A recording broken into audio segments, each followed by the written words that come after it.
राष्ट्रीय स्वास्थ्य प्राधिकरण के मुख्य कार्यकारी अधिकारी सुनील कुमार बर्नवाल ने सेवाओं को बेहतर बनाने में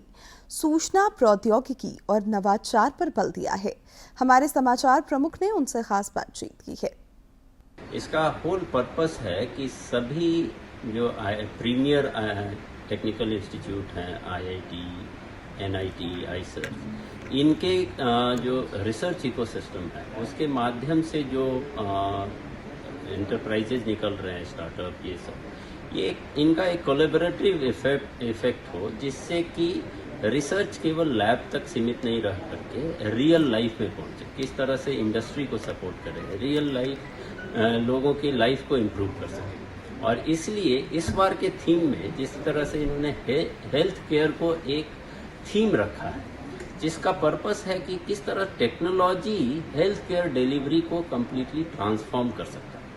अब तक हम यही सोचते रहे कि हेल्थ केयर का मतलब है कि बीमारी का इलाज करना, परंतु वो किस तरह से ज़्यादा एफिशिएंट हो सकता है, किस तरह से बीमार होने के पहले ही आप अलर्ट हो सकते हैं और अर्ली डिटेक्शन हो सकता है डिजीज़ का, ये आज की डेट में टेक्नोलॉजी से संभव है। इसलिए जब मैं नेशनल हेल्थ अथॉरिटी के CEO के रूप में यहाँ प्रेजेंट हूँ, तो इसमें मुझे एक बहुत बड़ी अपॉर्चुनिटी दिख रही है कि किस तरह से हम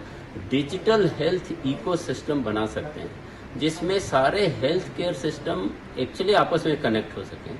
सिटीजन फोकस में हो और उनका health history over a period of time तैयार हो सके, जिससे कि उनको एक प्रॉपर हेल्थ अलर्ट मिल सके अगर किसी तरह की ज़रूरत हो तो। साथ ही साथ जो क्रॉनिक हेल्थ केयर है उसमें टेक्नोलॉजी किस तरह से उसका कंपेनियन का काम कर सकता है। और मैं तो अब ये देख रहा हूँ कि जिस तरह से इतनी बड़ी डाइवर्स कंट्री है, जिसमें हर तरह के पेशेंट और उनकी हेल्थ रिकॉर्ड्स अगर इलेक्ट्रॉनिक हो जाते हैं, तो हमारे पास एक बहुत बड़ा अपॉर्चुनिटी है राइट AI सॉल्यूशन सप्लाई करने का। और यूजिंग आर्टिफिशियल इंटेलिजेंस हम बहुत सारे डिजीजेज को समय के पहले प्रेडिक्ट कर सकते हैं, बहुत सारे डिजीज का सर्विलेंस कर सकते हैं, ये पता कर सकते हैं कि किस एज ग्रुप में कौन सी डिजीज ज़्यादा प्रेवलेंट है, किस रीजन में कौन सा डिजीज का ज़्यादा प्रभाव है, और आउटब्रेक होने के पहले हमें सिम्टम्स पता चल सकते हैं कि इस एरिया में एक तरह के नए डिजीज या किसी तरह का प्रकोप बढ़ा है, और इसलिए करेक्टिव एक्शन हम राइट टाइम पे शुरू कर सकते हैं। कुछ स्टडीज ये बताते हैं कि राइट इंटरवेंशन से, अर्ली डिटेक्शन से न केवल लोगों के दर्द को कम कर सकते हैं, बल्कि जो हेल्थ कॉस्ट है, ट्रीटमेंट का जो कॉस्ट है, वो भी कई गुना कम हो जाता है। तो इसलिए हेल्थ केयर में टेक्नोलॉजी का और इनोवेशंस का यूज़ बहुत ही ज़्यादा बढ़ा है, और AI के आने के बाद से इसमें बहुत ट्रांसफॉर्मेटिव चेंजेज होने की एक्सपेक्टेशन है। आयुष्मान भारत डिजिटल मिशन जो 2021 में शुरू किया गया, इसमें एक तरह से हम हेल्थ केयर के लिए डिजिटल फाउंडेशन तैयार की। हमने रजिस्ट्रीज बनाई है, जो पेशेंट की रजिस्ट्री है, जिसको हम आभा ID कहते हैं। हर एक सिटीजन को एक एक आभा ID दिया जा रहा है, और अब तक करीब 87 करोड़ सिटीजन्स को आभा ID दिया जा चुका है। दूसरी, हमने हेल्थ फैसिलिटीज़ की रजिस्ट्री बनाई है, जो कि hospital, pharmacy, laboratories, blood bank, इनकी रजिस्ट्री है, जो कि उनकी unique and verifiable identity establish करती है। और इसी तरह हेल्थ प्रोफेशनल रजिस्ट्री है, जो कि doctor, nurses, allied health professionals, इनकी रजिस्ट्री है। ये तीन जो मेजर स्टेक होल्डर हैं इन हेल्थ केयर डिलीवरी में, इनकी आइडेंटिटी, वेरीफाइड आइडेंटिटी एस्टेब्लिश होने से हम प्रॉपर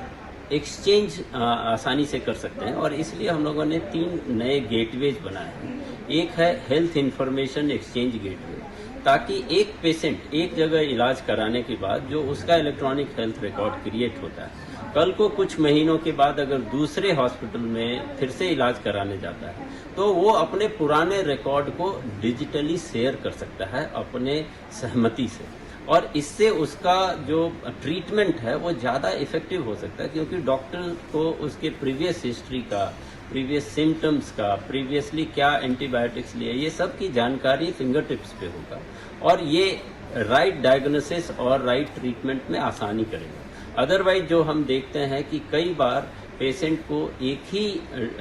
डायग्नोस्टिक जो